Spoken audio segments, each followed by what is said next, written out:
자, 수요일 강의 시작하겠습니다. 안녕하세요. 자, 시험 보시느라 고생 많으셨습니다. 일단 최신 판례 자료 보시면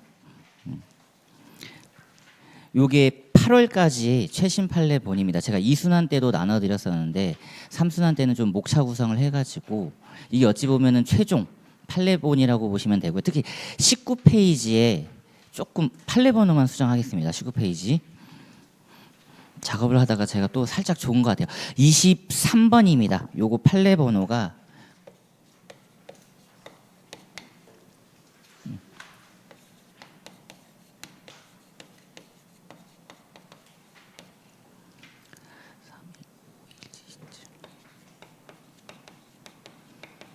뭐 판례 번호가 중요하진 않지만 그래도 혹시라도 19페이지 23번입니다. 이게 25년도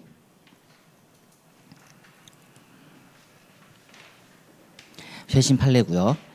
그러니까 기판역에서 전소 판결이 외국 판결인데 후소 판결에 동일 소속물 모순 금지설 그대로 적용된 사안. 그래서 뒤에 혹여나 사실관계까지 넣어드렸어요. 사실관계까지 넣어드렸으니까 요거 한번 보시고 그리고 조금만 넘겨보시면 27페이지입니다. 31번. 25년 7월 24일자 전원 합의체. 요게 아마 공부하신 분도 있을 수 있는데 저랑 수업을 들었으면 안 했어요. 왜냐하면 꺽쇠 4번 때문에 그렇습니다. 꺽쇠 4번 한번 읽어보세요. 저는 이 판례 아예 수록을 안 했었거든요.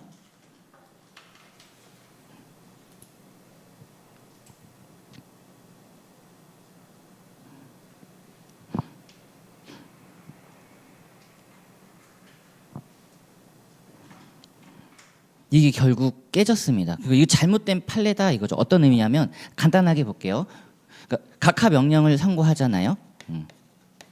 우린 이미 알고 있습니다. 각하 명령 나오면 법원 사무관에게 교부되죠. 끝. 이때 각하 명령에 효력이 발생합니다.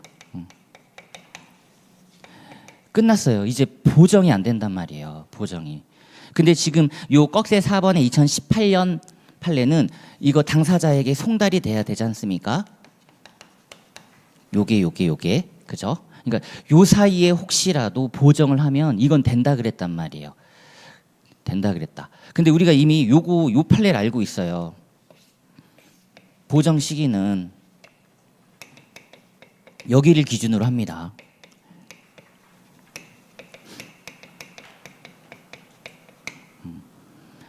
요걸 기준으로 해요. 이건 제가 판례를 수록해놨다 이거죠.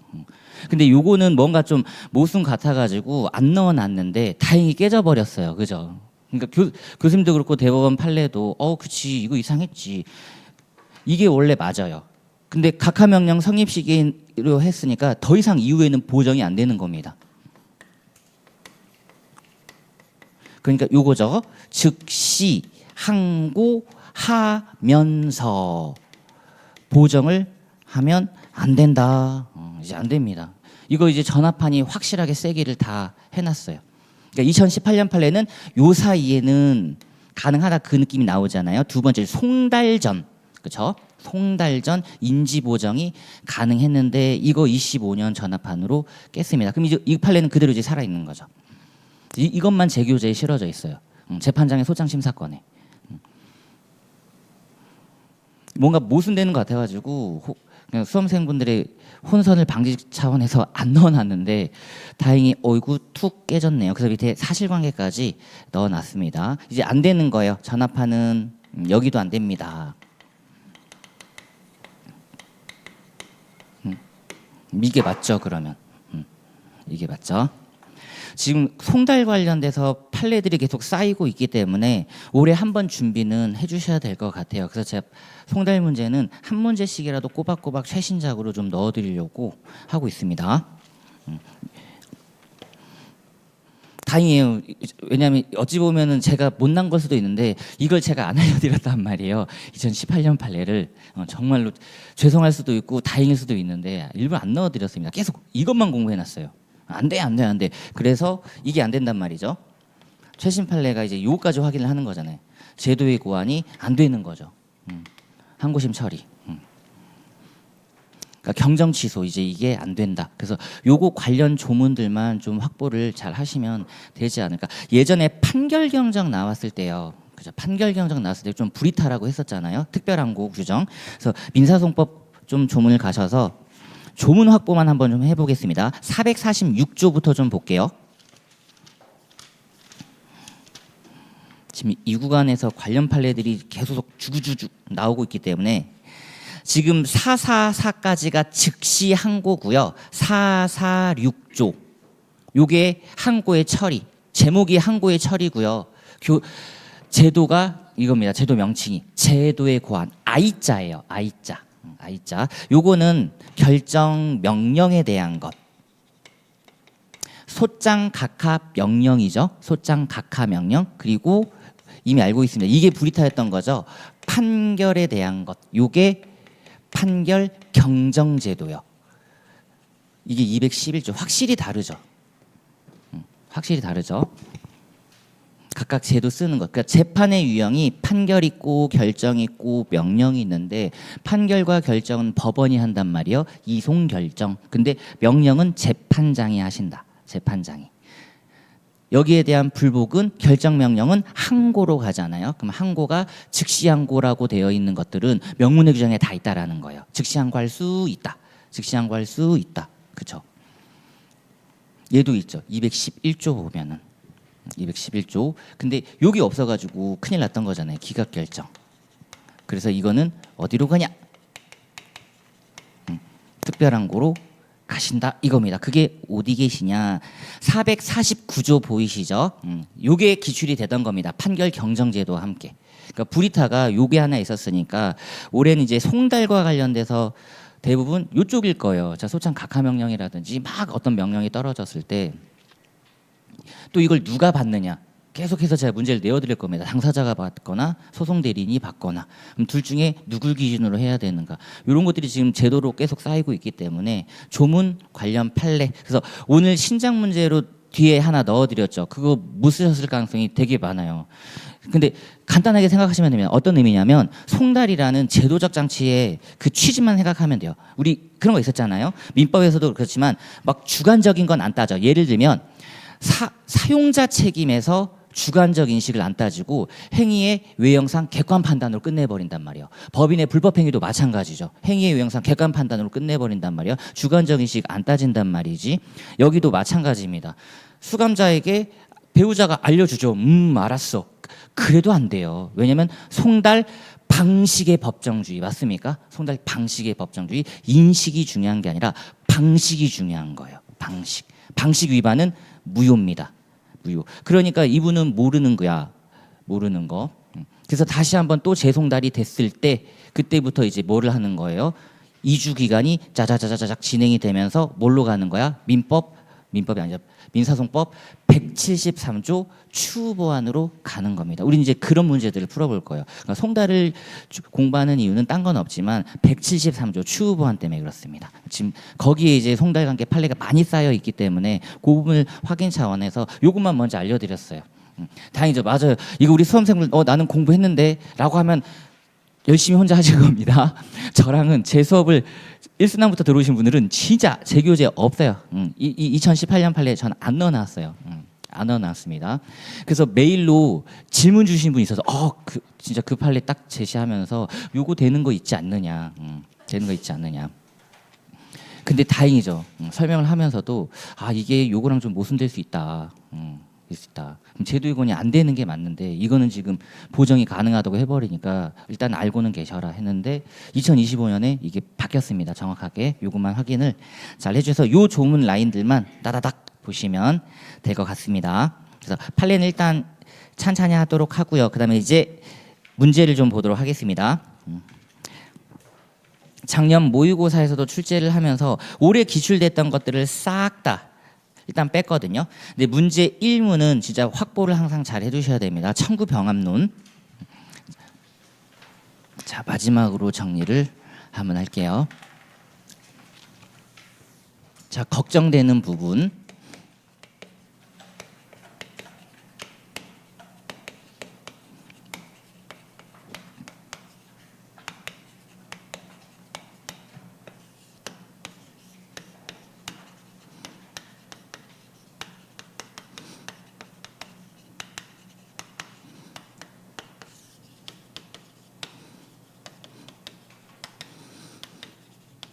자, 현재 존재하는 구간, 청구의 추가적 변경과 청구의 교환적 변경이 있습니다. 자, 일단 기출부터 한번 가볼게요. 기출.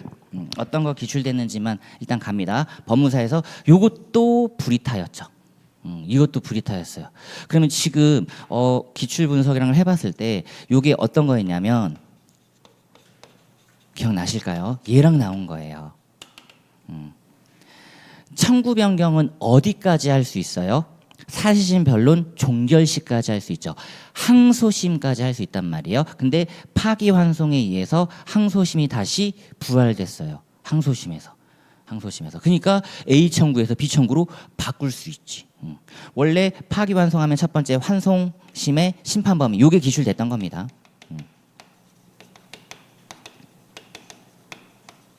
요게 기출됐던 거예요. 원칙 파기 환송 부분. 법무사 기출은 이걸 냈죠. 이걸 건드렸기 때문에 잘못한 겁니다. 여기를 심판 범위를 확장시켜 버렸단 말이야. 안 되죠. 안 돼요. 이것만 판단해야 되는데 파악이 안 된 부분까지 판단했기 때문에 기속력 위반이다. 제 교재 있습니다. 박스 이렇게 쳐져 있고요. 그럼 이제 예외는 요거잖아요. 항소심 어때요? 사실심이죠. 그러니까 요거는 된다라는 거예요. 262조. 청구 변경. 그러니까 새로운 청구를 심판할 수 있는 것은 예외인 거죠. 얘 때문에 그런 게 아닙니다. 여기서 새로운 청구를 심판 범위를 확대한다? 이러면 안 돼요. 이건 기속력 위반이야. 이걸 그럼 바꿔서 들어가면 또 어떤 얘기가 나와요? 여기서 만약에 교환적 변경을 해버리면 이제 어떤 문장이 우리 뒤따라야 될까요? 지금까지 주기차게 A 청구를 하다가 맞죠? 파기환송된 항소심에서 B라고 하는 청구로 바꿨어요. 그러면 불변금이 아예 적용이 안 돼 버리는 거죠. 그러니까 불이익한 판결이 나올 수 있는 거라. 그리고 이런 표현이 항상 나오셔야 됩니다. 맞죠? 제가 뭐 쓸지 이제 아시죠? 이런 말이 항상 뒤따르는 거죠. 이런 말이. 이것도 불이타였다고 수험생분들이 얘기를 하시더라고요. 그리고 나서 파기환송 관련해서 그 다음 문제가 대리권 부활이었어요. 대리권 부활. 그리고 이제 파기환송 기속력이 다시 재상고된 대법원에도 미치느냐. 부는 미치는데 전원합의체는 그쵸, 안 미친다. 그거였던 겁니다. 어찌 보면 사법시험 기출문제가 그대로 나왔던 해였었는데 법무사분들한테는 사실상 좀 어려웠던 거고, 그리고 A급은 여기 있어요. 파기환송. 가장 중요하죠. 이건 풀어봐야죠.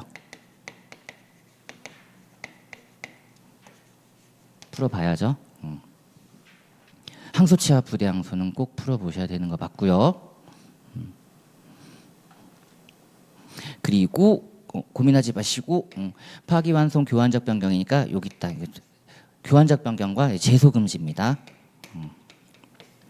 얘는 267조 2항. 올해는 그냥 나온다고 봐야 돼요. 작년에 중복소송이라든지 기판력 쪽에 많이 나왔잖아요. 그러니까 중복소송, 기판력, 제소금지 원래는 중재기라고 해서 핵심 3대 쟁점이잖아요. 근데 작년에 중복소송이랑 재작년이죠. 재작년 일부 청구 중복소송, 작년 기판력 라인이 뿌려졌으면 올해는 제소금지 라인이 짜자작 뿌려집니다. 그러니까 소치하가 뿌려진다 이렇게 생각하셔야 돼요.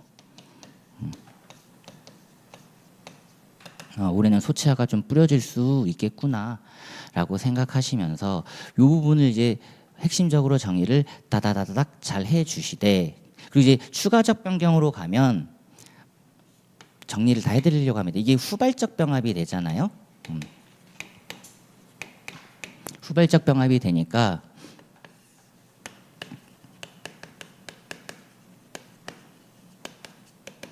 단순 병합 요걸 제가 최신 판례 쪽에 아마 있을 겁니다. 최신 판례. 네. 22페이지에 25번입니다. 22페이지에 25번. 또 나왔죠. 집행불능 대비 대상 청구권.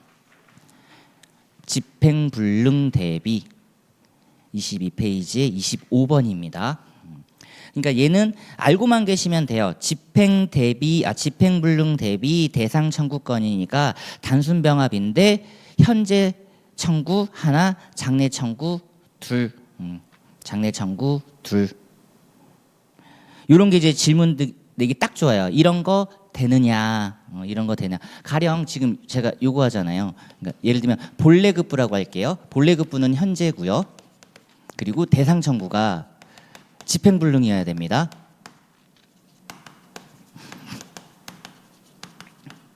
집, 대 그래야지 장래 얘가. 그래서 단순 병합이 되는 거예요. 집, 대, 단. 워딩 잘 보세요. 시험장 들어서 워딩. 이행불능 대비는 예비적 병합이에요. 이행불능 양립 불가죠. 사변종 전에 해 못해. 양립 불가지. 근데 집행불능 사변종 이후에는요. 할 수 있다고 판결 받았는데 집행하러 가봤더니 못한대요. 그럼 돈이라도 받아야지. 둘 다 양립이 되는 거죠. 양립이. 그래서 장래니까 얘는 반드시 요구 누락하시면 안 됩니다. 그러니까 얘는 어떻게 해야 돼요? 251조 요건 더하기 병합이 돼버렸잖아요. 그래서 이렇게 두 가지 요건 검토를 다 하셔야 됩니다. 2호, 3조. 이러면 딱 10점 내지 15점 정도가 가능하거든요. 요거 적법한지 논해봐라 내지는 적법한가. 그러면 단순 병합 형태부터 쭉쭉쭉 들어오시면서 청구 병합 요건 써주시고 요거 장래행위소에서는 청구 적격 더하기 요거 쓸 수 있으시면 됩니다. 미리 청구할 필요성.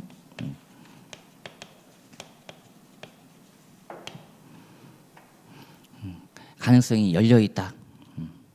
조문 딱 하나 있잖아요. 251조 하나가 있는데 판례들이 계속해서 지금 누적적으로 쌓이고 있기 때문에 얘는 잘 봐두시고, 그리고 지금 가장 이제 어려운 판례라고 할 수 있는 거 요것만 조금 조심하세요. 관련적 병합인데요. 관련적 병합. 자, 어떤 의미냐면 단순 병합은 이렇게 안 됩니다.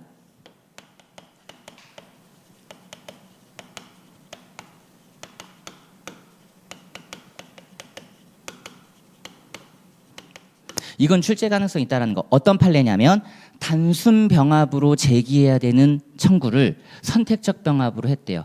됩니까? 안 됩니까? 안 되죠. 그럴 때 법원의 조치는 소송지휘권, 청구 변경 보정 명령을 해주셔야죠. 그러면 얘는 단순 병합으로 심사해야 되는 거예요? 선택적 병합으로 심사해야 되는 거예요? 단순 병합으로 심리 판단해야 되는 거죠. 여기부터가 어렵다라는 겁니다. 판례 하나. 그리고 똑같아요. 단순 병합으로 제기해야 되는 사항을 예비적 병합으로 했대요. 됩니까? 안 됩니까? 안 돼요. 이것도 역시 단순 병합입니다. 누가 봐도 단순 병합 사안을 예를 들면 이런 거예요. 제가 2순환인가 1순환에 냈던 것 같은데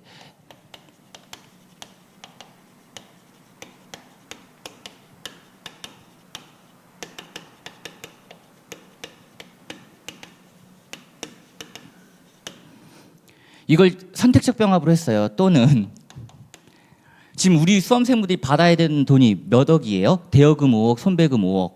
10억 받으셔야 되는데 선택적 병합을 했어요. 5억만 받으실 거야?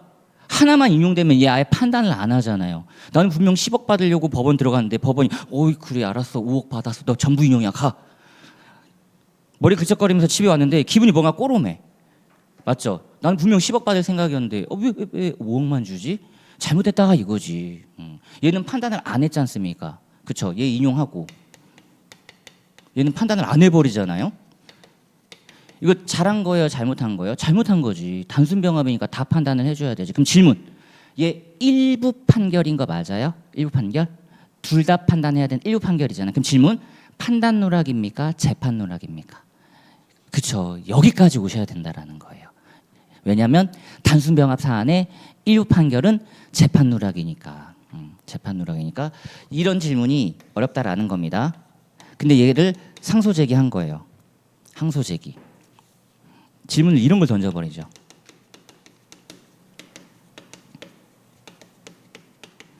판단 누락으로 지금 함정을 팠죠. 판단 누락은 항소죠. 판단 누락은. 근데 항소는 적법한가? 부적법 각하입니다. 그럼 질문. 왜 부적법이에요? 요건 중에 뭐가 없는 겁니까? 그쵸. 항소에 대상 적격이 없죠. 그게 잘 쓰셔야 돼요. 대상 적격 더하기 상소의 이익도 없습니다. 왜냐하면 1심에 주문이 있어요, 없어요? 없어요. 그러니까 대상 적격도 없고 상소의 이익도 없다. 이런 것들이 지금 아직 어디에는 법무사에는 지금 안 나왔다는 거예요. 타영은 다 뿌려지고 있는 실정입니다. 타영역은. 그러니까 제 교재에 있는 그 판례 제가 박스를 쳐놨잖아요. 선택적 병합으로 들어가는 것도 안 돼. 내용은 똑같아요. 법원의 조치는 청구 변경 보정 조치 내려주고 소송지휘권 발동시켜서. 그러면 원고의 조치는요. 이거 하면 안 된다 그랬잖아요. 맞죠? 재판 누락이니까 뭘로 처리해야 돼요? 원심의 계속 중인데. 원심의 계속 중인데 이미 재판은 문을 닫았어요, 안 닫았어요? 닫아버렸죠. 예, 인용 판결 해버리면서 똑똑똑 열어주세요 이래야 되잖아요. 재판을 열어주세요라고 하는 원고의 조치가 뭡니까? 그것만 찾아주시면 돼요. 그것만. 조문 한 번만 볼게요. 찾아야 될 텐데 165조로 가보겠습니다. 아, 다행이네요. 165조 꼭 찾으셔야 됩니다. 길 지정 신청. 맞죠? 길 지정 신청. 길 열어달라고 해야지. 길 지정 신청입니다. 165조에 길 지정 신청입니다. 여기에 이런 거 쓰시면 안 돼요. 그 규칙 길 지정 신청 쓰시면 안 돼요. 규칙 길 지정 신청 이거 쓰시면 안 되는 거죠. 이거는 소치하의 소송 종료율을 다투는 거잖아요. 얘는 종료 안 됐잖아요. 원심의 계속 중이라고 했잖아요. 그리고 요거 길 지정 신청도 아니죠. 268조 쌍불취하 길 지정 신청도 아니죠. 쌍방 불출석하고 나서 길 열어주세요 그것도 아니죠. 길 지정 신청이 3개가 있는데 본래 의미 165조 소송 종료율 다투는 거 규칙 하나 그리고 요거 쌍불취하를 해소하기 위한 길 지정 신청 셋 이렇게 있어요. 그러니까 조문만 잘 확보해 주시라는 겁니다. 조문만. 요게 아직 안 나왔는데 지금 최신 판례가 하나 딱 나와 있으니까. 근데 제가 이 말씀을 지금 왜 드리냐면 얘 못 간단 말이에요. 얘 못 가요. 얘 못 가는데 야, 요 녀석은 이게 돼요. 얘는 진짜 예외입니다. 제 교재에 있어요. 이렇게 가버려. 주위적 재산 손해.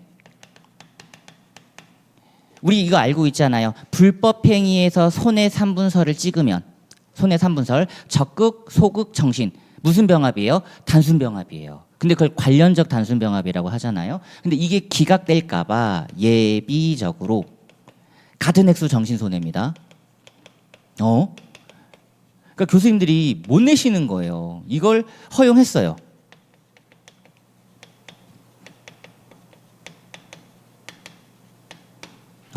혹시 카메라가 안 잡힐 가능성이. 네. 요걸 허용해 가지고 요거만 하나 딱 챙겨 가시라는 겁니다. 딱 불법행위 손배랑 내기 좋죠.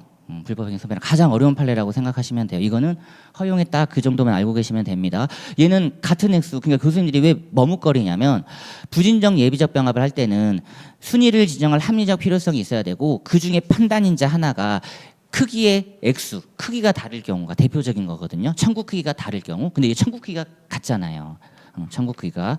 예를 들면은 전체 토지 주의적 청구하고 이거 무너지면 일부라도 내나. 청구 크기 다르죠. 예비적으로. 이건 이런 건 되는데 얘는 액수도 지금 같아 버리는데 그래서 교수님들이 껄끄러워합니다. 껄끄러워하는데 변호사 시험 낭에 대해서는 그냥 샤샤샥 뿌려지는 거니까 요것만 기억을 해주시라는 의미였고. 그래서 이제 요 문제를 들어가 보시면요. 그 중에 이제 하나입니다. 이제 요거 이제 좀 지어볼게요.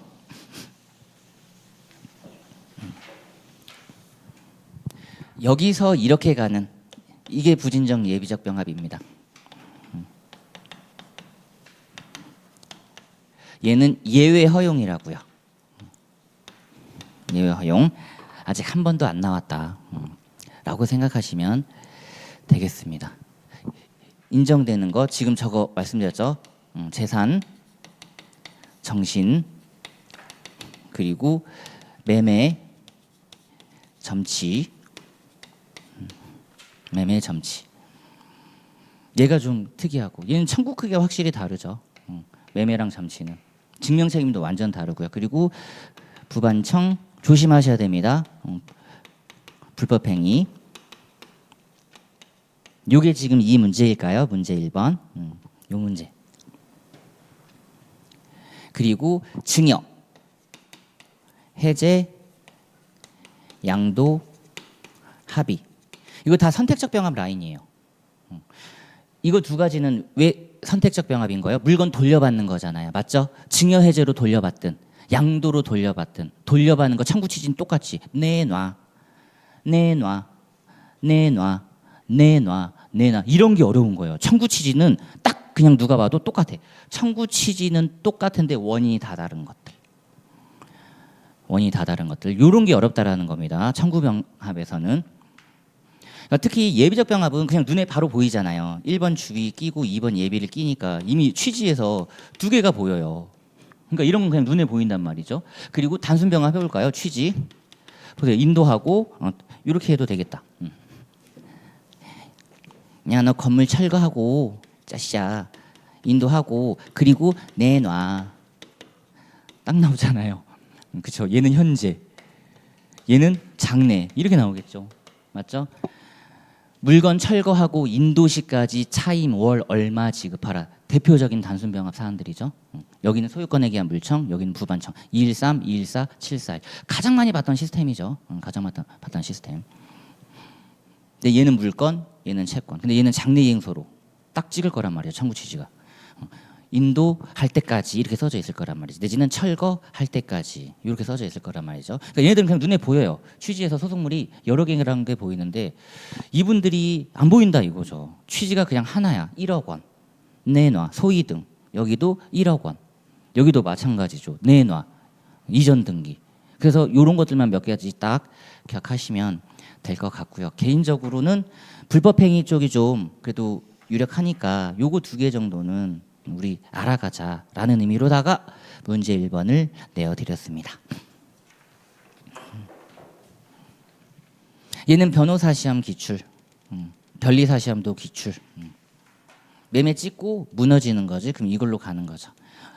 여기 근데 개인적으로 요건 한 번만 생각하시면 돼요. 왜 그러냐면 매매를 주장했던 자가요. 매매 부정당했어요. 그렇죠. 다시 매매를 주장했던 자가 매매 부정당했어. 그러면 점유취득시효로 틀었다 이거죠. 그러면 점유취득시효 요건 중에 뭐가 필요합니까? 소유의 의사, 자주점유가 필요하죠. 여기서 질문 하나 딱 던지는 거죠. 매매를 주장했던 자가 매매가 부정되었다고 하여 자주점유가 번복되는가? 안 되는 거 알죠? 이거 지금 제가 질문 던졌기 때문에 우리 수험생분이 대답하셨을 거라 생각해요. 실제 시험장 들어갔으면 이거 뽑아낼 수 있겠어요? 쉽지 않겠죠. 계속 생각하세요. 계속 제가 던졌기 때문에 유추가 되는 거예요. 근데 시험장에선 안 보입니다. 안 보여요. 안 보여요. 증명 책임도 완전 뒤집어지죠. 여기서는 자기가 적극적으로 매매 주장을 했어야 됐는데 여기서는요 추정이 돼버리잖아. 민법 197조 때문에 증명 책임도 뒤집어지는 거 맞죠. 그러니까 청구키가 완전 다르단 말이에요. 대표적인 것. 개인적으로는 여기에 손을 한번 딱 들어줘도 괜찮을 것 같은데 타용에서 기출이 됐기 때문에 이쪽에 이제 포커스를 좀 맞추시는 게 좋을 것 같습니다. 그래서 요거 한번 풀어볼게요. 이 문제는 제 거 그대로 챙겨가시는 걸 추천드리겠습니다. 배점을 15점으로 했는데 10점 정도라 그냥 생각하시면 될 것 같고요. 자, 기본적 사실관계.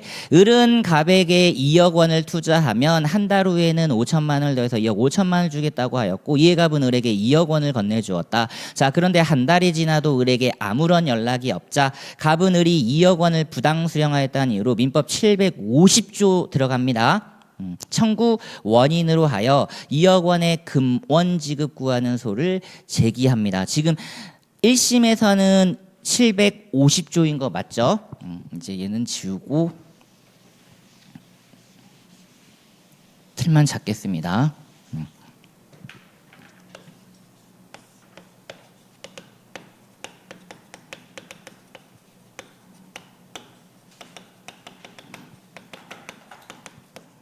지금 현재 이렇게 했잖아요. 가볍게 보면. 자, 그다음 1번 위소송 제1심법원은 가배 청구를 받아들여 청구 인용 판결을 선고하였고, 자 이에 의리 항소합니다. 의리 항소, 이제 항소심으로 넘어오죠. 자 항소심으로 넘어와요.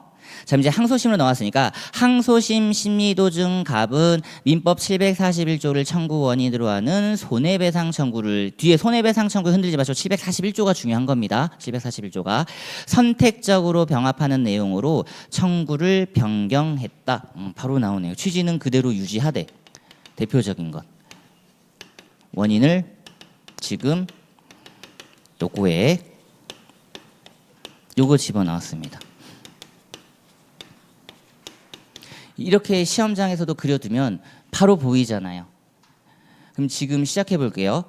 항소심에서 했으니까 요 조문 먼저 찾으셔야 되는 거 맞고요. 262조 262조 원고가 합니다. 그럼 더하기 관할 절차 공통 요건, 이게 베이스죠. 이게 베이스. 그래서 제가 그냥 고민도 하지 마시고 관, 절, 사, 기, 지 그냥 두 문자 따버리세요. 요건 5글자. 관할 절차 공통 253조. 사실심 변론 종결 시까지 청구 기초 동일성. 이렇게 쓰면 바로 보이잖아요. 취지는 같은데 원인만 다른 경우, 취지는 같은데 법률 구성만 다른 경우. 대표적인 거죠. 대표적인 거. 기초 동일성 통과. 그리고 지. 소송 절차를 지연시키지 않을 것. 둘 다 법정 채권이잖아요. 소송 자료 그대로 써먹을 거예요. 그래서 아마 출제자가 손해배상이란 단어를 준 것 같아요. 741조라는 청구 원인을 제시했는데 손해라고 했던 거는 어쨌든 부당이득도 손실, 손해 같은 개념이니까 같은 개념이니까. 그래서 이렇게 통과를 해두고 이제 후발적 병합을 찍었으니까 병합 형태를 이제 따져보시면 되죠. 예. 여기까지 이제 오셔야 될 것 같아요. 여기까지. 그리고 친절하게도 선택적 병합이라고 했기 때문에 크게 문제는 안 됐을 것 같습니다. 시험장에서 설문 제시하는 이런 거에 또 흔들리지 마세요. 아까 말씀드렸죠. 혹시라도 단순 병합인데 진짜 이랬을 수도 있단 말이에요. 그죠? 단순 병합인데 이랬을 수도 있단 말이지. 이건 그럼 선택적 병합이 아닌데. 근데 사안은 딱 맞습니다. 대표적인 청구권 경합 부분이에요. 청구권 경합. 자, 다음 지문. 자, 변경하였다. 끊고. 자, 여기까지가 우리가 써야 되는 1번 목차가 되겠습니다. 여기까지 딱 오셨죠? 다음. 항소심 법원은 제1심에서 심리되지 않은 부당이득 반환 청구 부분이 이유 있으나 그 결론이 제1심 판결 주문과 동일하다고 판단하여 의뢰 항소를 기각했다. 항소 기각은 400 이제 두 번 목차죠. 항소심 판단. 지금 이걸 했어요. 414조 항소 기각입니다. 이걸 해야 되는가 아니면 항소 인용 자판을 해야 되는가, 요거죠.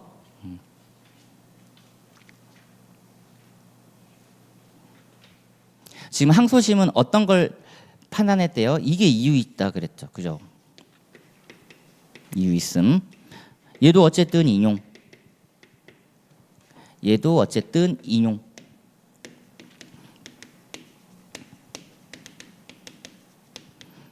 결론이 같으니까 갑 네 청구가 맞다라고 해서 항소 기각을 해버리는데 요 사안은 안 되는 사안입니다. 요구하셔야 돼요.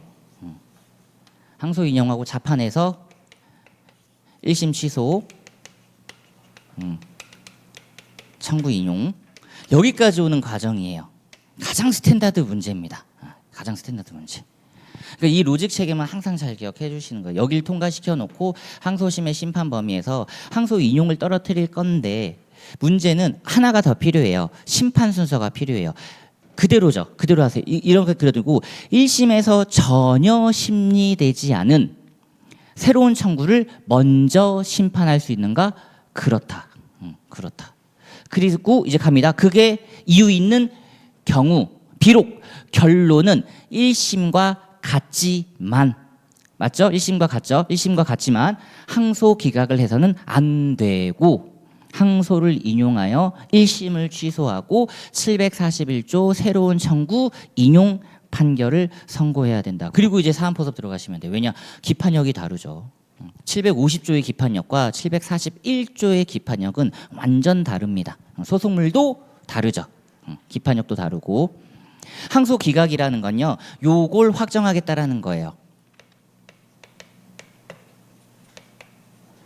맞죠? 이걸 확정하겠다라는 거죠. 항소심의 의도는 이게 아니에요. 이게 잘못됐다라고 얘기하는 거잖아요. 야, 이거 잘못됐어.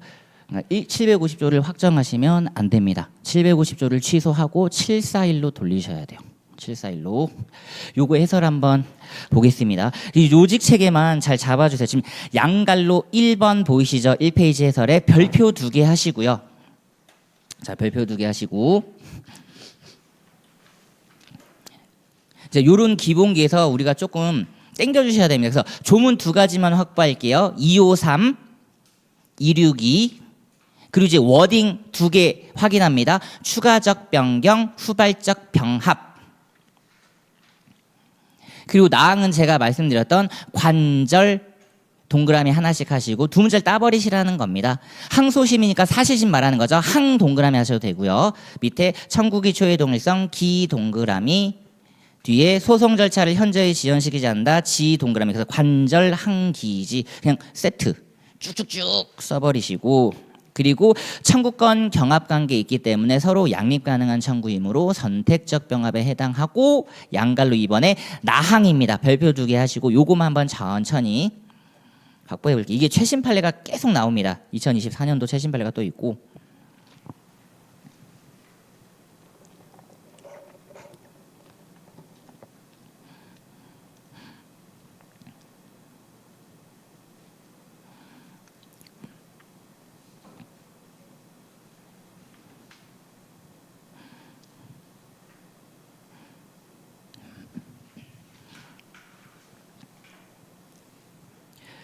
우리는 로마자 2번 사안이죠. 딱 판례 문구 워딩을 봤을 때 막 뭔가 암기해야 되겠다 그런 느낌은 안 들어요. 그냥 진짜 설문에 있는 거 그대로 활용하셔도 돼요. 아까 제가 그랬잖아요. 예를 들면 1심에서 전혀 심리되지 않은 민법 741조를 먼저 심판할 수 있다 때 판례 쓴 겁니다. 구애되지 않은 거죠. 선택적 병합은 그런 것. 그래서 워딩을 이런 걸 잡는 거예요. 항소심의 심판 순서는 따다당 임의 선택 심판, 요런 워딩을 이제 써주시는 겁니다.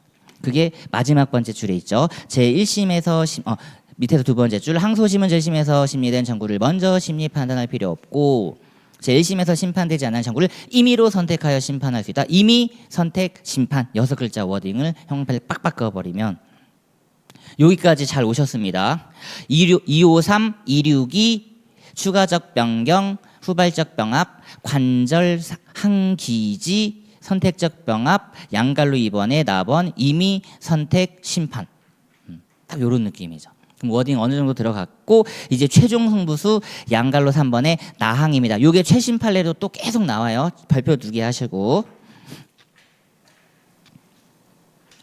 첫 번째 줄 계속 확인시켜 드립니다. 항소심에 이르러 새로운 청구가 추가된 경우 항소심은 추가된 청구에 대해서 실질상 제1심의 형량 판단 딱 하시고, 교환적 변경도 마찬가지입니다. 그러니까 사실상 1심, 실질상 1심 이런 표현 의도적으로 쓰시는 거예요.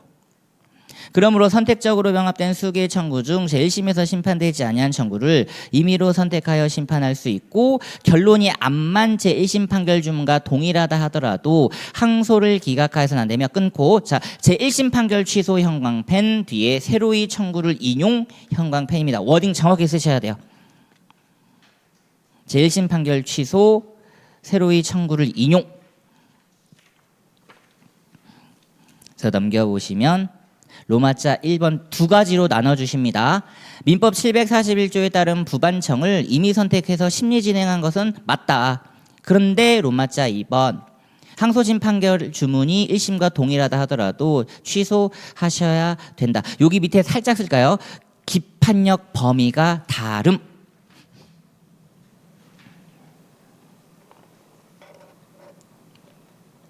이제 그런 것들이 논거가 되는 겁니다. 기판력 범위도 다르다 라고 해주시고, 자, 이제 다시 문제로 돌아오셔서 우리 2문으로 가볼게요. 2문. 자, 2문으로 가보겠습니다. 자, 이 사건 소송 계속 중 갑은 주의적으로 민법 741조 이 사건 소송 계속 중이니까 1심이네요. 계속 이제 가죠. 주의적으로 첫 번째 줄 741조를 올렸고요. 자, 그리고 뒤에 예비적으로 민법 750을 드디어 나왔네요. 이렇게 부진정 예비적 병합 바로 보이시죠?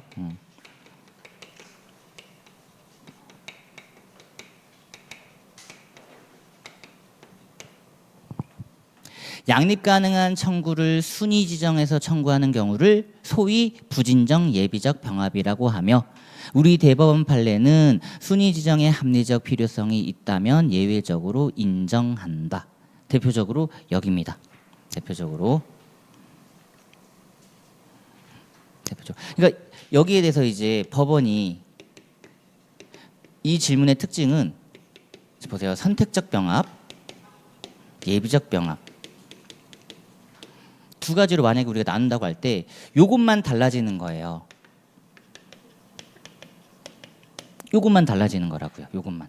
지금 이 문제를 1문에서 풀어봤기 때문에 이 문제를 안 냈을 겁니다. 예를 들면 선택적 병합은 아까 말씀드렸죠. 임의, 선택, 심판 6글자였고요.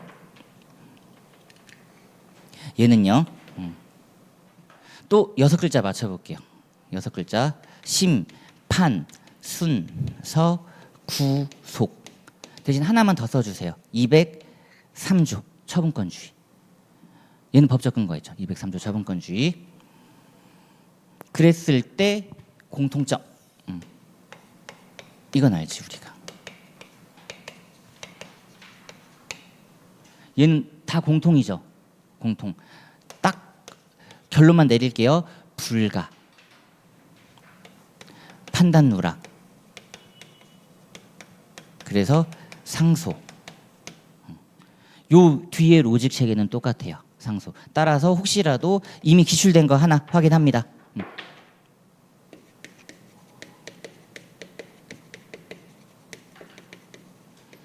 이게 법무사에서 이미 기출됐죠. 예비적 병합 부분에서. 누락 부분을 별소 제기하면 된다 안 된다? 안 된다. 왜냐? 상소로 해결할 걸 별소 제기하는 경우 권리 보호 이익 X. 권리 보이기 없는 거죠. 권리 보이기. 요 구성 체계는 똑같습니다. 그러니까 우리가 시험장에서 머릿속에 챙겨갈 것은 아까 그 로직 체계, 선택적 병합의 요거요. 여기까지 오는 거. 이게 1문이었고 그리고 이제 그 후단. 다 이렇게. 그랬을 경우 자 차근차근 가볼게요. 뒤에 제1심 법원은 갑의 주의적 청구를 기각하는 판결을 선고하면서 끊고 나왔네요. 예비적 청구인 불법 행위로 인한 손해배상 부분에 대해서는 판단을 하지 않았다. 1루 판결. 되냐 안 되냐? 안 된다. 이제 또 판례 워딩이 나와야 될 것 같아요. 하나의 소송 절차에서 불가분적으로 결합되어 있다. 그 워딩이 나와야 될 것 같고요. 그래서 안 된다. 그러면 이거 어떻게 해야 되는가? 판단 누락으로 해결해서 상소 또는 재심 별소 제기하면 안 됨. 근데 그걸 뒤에 보세요. 추가 판결을 했다라는 건 뭘로 봤다라는 거예요? 재판 누락으로 봤다라는 거죠. 맞습니까? 추가 판결을 했다라는 건 재판 누락으로 봤다라는 거잖아요. 재판 누락 됩니까? 안 됩니까? 안 되죠. 여기까지 오는 과정. 자, 그러면 지금 재판 누락으로 왔으니까 조문이 조금 더 필요해요. 조문 조금 더 필요합니다. 200조 법전 같이 보실게요. 200조 여기 있고요. 일부 판결. 일부 판결이 되는 건 단순 병합인데 예비적 선택적 병합은 안 됩니다. 그리고 재판 누락 추가 판결은 212조에 계십니다. 이렇게 조문 찾아주시면 될 것 같아요. 안 된다. 그러니까 제가 왜 이런 걸 알려드리냐면 판례에 워딩이 나와야 되는데 이게 완벽한 워딩이 안 나오잖아요. 완벽한 3줄짜리 워딩이 안 나올 수 있잖아요. 4줄짜리 워딩이. 그럴 땐 이런 걸 활용해가지고 드래그 하시라는 거. 일부 판결 쭉 쓰시면 되잖아요. 그러면서 기본기. 일부 판결이 되는 건 가분적인 청구라든지 단순 병합이라든지 이런 건 되는데 선택적 예비적 병합은 안 돼. 그러니까 아까 제가 말씀드렸잖아요. 하나의 소송 절차에서 불가분적으로 결합. 이 워딩이 안 나오면 판례는 안 나온 거잖아요. 일부 판결이 되냐 안 되냐 맞죠? 여기서 요 워딩이 뭐가 필요하다고요? 하나의 소송 절차에서 불가분적 결합. 근데 그 워딩이 안 나왔을 때는 200조를 딱 찾으셔서 일부 판결 개념을 막 옮겨 적어요. 그리고 일부 판결이 되는 건 가분적인 거. 그럼 그 반대 불가분적인 건 그치 안 되지 이렇게 뽑아낼 수 있단 말이죠. 예비적 병합이든 선택적 병합이든 안 돼. 부인정 예비적 병합 어떤 걸로 보든 안 돼. 그러고 나서 재판 누락은 212조 일부 판결일 때나 가능한데 사는 안 되니까 판단 누락 이렇게 해서 조문을 좀 확보하시면 답안 쓸 때 그래도 그런 거 있잖아요. 뭔가 막 식은땀 뒤에 흘려가면서 쓰진 않지. 그죠? 법조문으로 쓰셔야 되는 거예요. 창작 금지. 텍스트 적법. 그죠? 창작 금지입니다. 자, 그래서 해설 보시면 여기까지 오는 과정, 자 3페이지에 양갈로 1번이랑 양갈로 2번, 특히 양갈로 1번에 별표 2개를 하셔가지고 가항 보이시죠? 가항. 요거 한 번만 천천히 읽어보세요. 아직 한 번도 안 나왔는데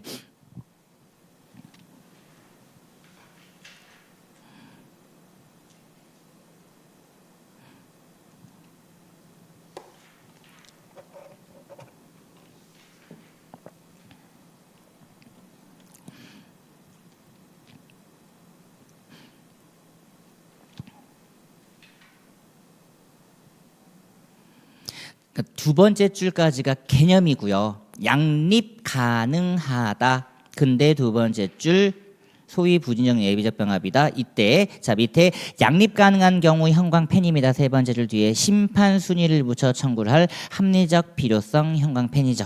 딱 요 두 워딩 가지고 쓰시면 되고 이제 나번이 좀 민법적 이야기입니다. 한번 양갈로 나번을 딱 읽어보시면서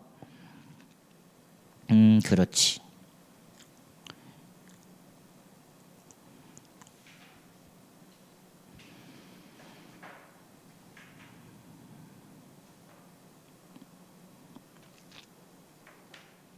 이건 진짜 청구 크기가 달라질 수 있어요. 청구 크기가 달라질 수 있습니다. 청구 크기가 요거 750조는 과실상계 가능하죠. 얘는 안 당하잖아요. 그죠? 안 당하죠. 그리고 얘는 요건이 되게 심플하죠. 근데 얘는 피해자가 온팡 다 주장 증명해야 돼. 피해자가 그런 것들도 있으니까 주의하시고 그다음에 자 양갈로 2번 갑니다. 자, 나번 보세요. 가번은 제가 지금 일반론 써드렸고 나번 예비적 병합의 경우 두 번째 줄 요거 형광펜 들어가겠습니다. 하나의 소송 절차에서 불가분적 결합에 형광펜을 빡 그어주시고 그리고 보세요. 양갈로 가번에 별표 2개를 넣어드릴게요. 저는 요거를 썼다 이거잖아요. 지금 그죠? 이걸 썼다 이거죠. 심판순서 구속 이 기본기를 썼다라는 거예요. 기본기를.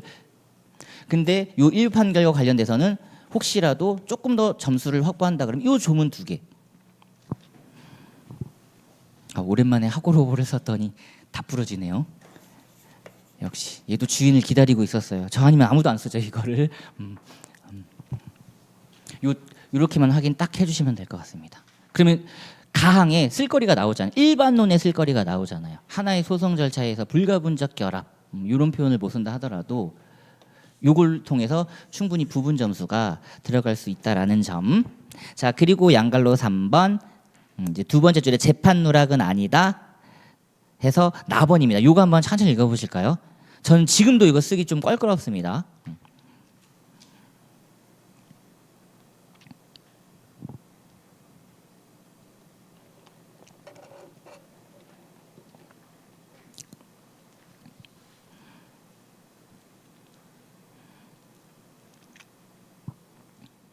표현을 어떻게 했는지 아시겠죠? 두 번째 줄 재판 누락에 해당하여 원심의 계속 중이라고 볼 것은 아니며 끊고 자 이제 진짜 중요한 워딩이 나와죠. 이는 뭐의 경우에도 마찬가지다. 부진정 예비적 병합의 경우에도 마찬가지다. 이 문구가 양갈로 나항의 핵입니다. 우린 지금 뭘 풀어보고 있으니까 부진정 예비적 병합을 풀고 있으니까 심판 방법 동일하다. 이렇게 방점을 찍어주셔야 여기서 점수가 온전히 들어갑니다. 그래서 4번은 추가 판결 못한다 해서 기억을 잘 해주시고 다음에 그거 풀어보실 거예요. 그 아까 제가 말씀드렸던 재산적 손해, 정치적 손해 그거 한번 풀어보실 거예요. 그러니까 별거 없어요. 똑같아요. 요 로직책이 그대로 가요. 양갈로 1번에 소위 분인정 예비적 병합의 인정 여부 가항 쓰시고 항박 가서 양갈로 2번에 재산 손해와 정신 손해 원칙 예외 쓰시면 되잖아요. 원칙은 뭐예요? 단순 병합, 손해 3분설. 다만 예외적으로 순위 지정의 필요성이 있다 그러면 가능. 얘는 청구키가 같아도 가능. 그럼 우리는 이렇게 생각하면 되죠. 제가 말씀드렸던 민법 지식으로 들어가면 됩니다.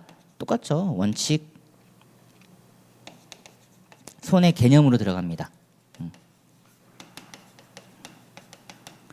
뭔가 순위 지정, 그러니까 순위 지정, 차례 느낌, 차례대로 느낌이잖아요. 이렇게 하면 또 안 된다. 단순 병합 개념이랑 헷갈리니까 단계적으로 이 말이 맞죠 오히려. 그러면 이렇게 가죠.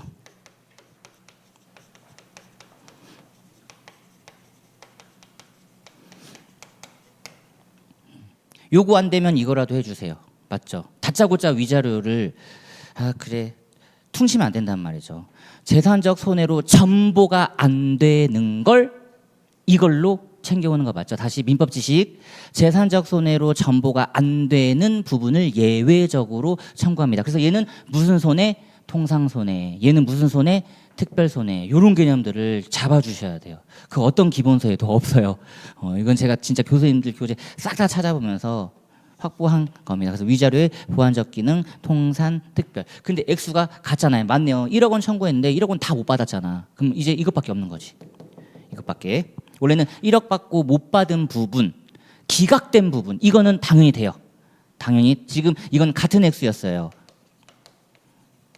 근데 여기 첫 번째고 두 번째 얘는 당연히 됩니다. 제가 이건 따로 안 써드렸는데